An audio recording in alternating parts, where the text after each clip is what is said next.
விருதாச்சலத்தை தனி மாவட்டமாக அரசு அறிவிக்க வேண்டும் என தேமுதிக சட்டமன்ற உறுப்பினர் பிரேமலதா விஜயகாந்த் வேண்டுகோள் விடுத்துள்ளார். சட்டமன்றத்தில் உரையாற்றிய அவர், காவிரி மேகதாது விஷயத்தில் எவரும் விட்டுக் கொடுக்கப் போவதில்லை என்றும், தமிழ்நாடு கர்நாடக முதலமைச்சர் நட்பு ரீதியாக இந்த பிரச்சினைக்கு தீர்வு காணலாம் என்றும் தெரிவித்தார். விருதாச்சலத்தில் குடி தண்ணீரில் மாசு உள்ளதால் சிறுநீரக பாதிப்பு ஏற்படுகிறது என குற்றம் சாட்டிய பிரேமலதா, அங்கு கூட்டு குடிநீர் திட்டம் அமைக்க வேண்டும் என வலியுறுத்தினார்.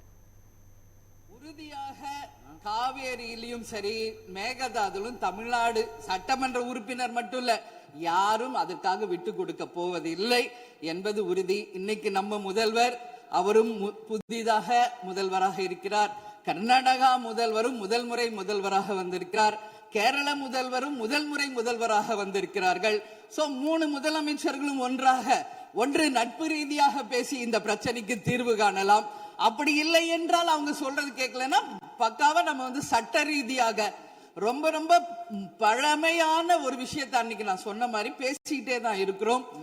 இது முழுமையாக தீர்வு அடைய வேண்டும்ன்றதா எல்லாருடைய கருத்து.